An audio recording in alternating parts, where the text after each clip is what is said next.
vast chamber of the royal castle in Warsaw, a painting hangs like a wound that never healed. A single man sprawled across the threshold. His arms are spread wide, his shirt torn open, his face filled with despair.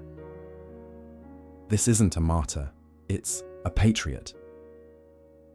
This is Rejtan, or The Fall of Poland, the masterpiece of Jan Matejko. It is not merely a work of art. It is a chronicle of betrayal, of patriotism, of collapse. To understand this painting, we must revisit a moment when a nation, by ink, coin, and cowardice, was torn apart. Before we dive in, quick throwback. If you are new here, in every video, we drop an art teaser to test your inner art buff. Last time the question was, which painting drove Edvard Munch to madness? And the answer, the Scream. Yup, the one with the swirling sky and existential panic. We made a video about this painting, and you can find the link in the description. If you nailed it, drop a comment, claim those bragging rights. If not, no worries. We've got plenty more teasers coming up. Stick around till the end for today's challenge. It might just surprise you. Alright, let's get into today's story. The Polish-Lithuanian Commonwealth was one of the largest and most diverse states in Europe. In other words, it was a titan of Europe, a union of kings, nobles and republicans, stretching from the Baltic to the Black Sea. But in the 18th century, its strength became its weakness. It was cracking under its own weight. The liberum veto, a system where a single noble could dissolve the Sejm, which means parliament, had paralyzed governance. This brought the Sejm to a standstill. Corruption spread like rot. Magnates held more power than the crown. And beyond Poland's borders, the predators stirred. While noble families feuded for power, foreign empires circled like vultures. Catherine, the Great of Russia, Frederick, the Great of Prussia, and Maria Theresa of Austria. Each eyed the weakened Commonwealth with imperial hunger, waiting for Poland to stumble. In 1772, the first blow fell. Behind closed doors, the three powers agreed to divide Polish lands. Under the pretext of restoring order, Russia, Prussia, and Austria agreed to divide portions of Polish land among themselves. But it was conquest masked as charity. Russia seized eastern territories rich in agriculture.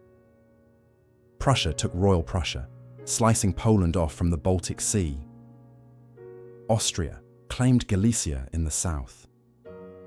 The Polish-Lithuanian Commonwealth lost over 200,000 square kilometers of territory, 1/3 of its land, and over 35% of its population. But the partition needed legitimacy, another way of making theft legal. And so, in 1773, a puppet parliament was convened in Warsaw, the Partition Sejm. Many deputies were bribed, others threatened, most silent, but one man refused, Tadeusz Rejtan, a delegate from Nowa Grodek, a patriot uncorrupted by bribes or fear. If you have made it this far, it means our content makes sense to you. Please like and subscribe so that you never miss a video. On April 21st, 1773, as deputies gathered to approve the partition, Rejtan rose in defiance. When it became clear that the betrayal was inevitable, he performed one of the most dramatic acts in parliamentary history. He hurled himself before the doors of the chamber, tore open his shirt, and screamed that Poland was being murdered, not by enemies, but by her own sons. He begged, pleaded, wept. "Kill me first," he cried. "Walk over my body if you must, but do not pass this treason into law." No one listened. No one stopped. They stepped over him. Nearly a century later, in 1866, Jan Matejko painted that moment in oil and anguish, not with realism, but with truth. The result was Rejtan, or The Fall of Poland, a canvas over 4 meters wide, populated by over 20 figures, each representing real historical actors. Rejtan lies in the foreground, torn between despair and defiance. His pale chest and outstretched arms recall martyrdom, echoes of Christ, or Delacroix's liberty leading the people. To the right, Count Adam Poninsky, the Speaker of the Sejm, whispers with Russian ambassador. Nicholas Repnin, the treasonous nobles, Karol Radziwiłł, Severin Żywuski, look smug, detached, or bored. A Prussian soldier stands at the door, though Matejko knew it was a Russian guard. The lie is deliberate, to show that all invaders shared guilt. In the background, scattered papers, contracts signed in ink, and blood. Fallen chairs, coins, symbols of chaos, betrayal, and bribery. Matejko even included his own self-portrait among the pages scattered across the floor, a quiet signature of mourning. Matejko wasn't just painting a scene, he was indicting a nation. When the painting debuted, it ignited a storm. It shocked Poland. The aristocracy hated it. It named names, showed faces, told truths they'd buried. But the people embraced it. In Matejko's canvas, they saw what was stolen and what must be remembered. The Polish aristocracy, still powerful under foreign rule, denounced Matejko. They claimed he distorted history, smeared noble families, and insulted the legacy of the Commonwealth. But Matejko didn't flinch. He declared the truth must be told, especially when memory is inconvenient.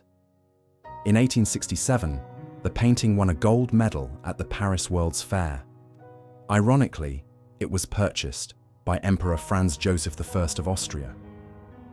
The artwork remained in imperial hands until it was returned to Poland after World War I.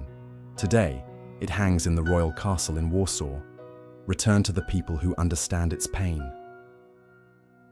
The Partition. Sejm ratified the treaty, and Poland continued to die. In 1793, a second partition. In 1795, a third. And then, no Poland, no flag, no king, only a people and a memory. Tadeusz Rejtan died in obscurity in 1780, his spirit broken.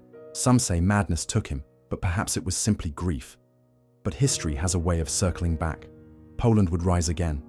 In 1918, after 123 years of partitions, it returned to the world stage.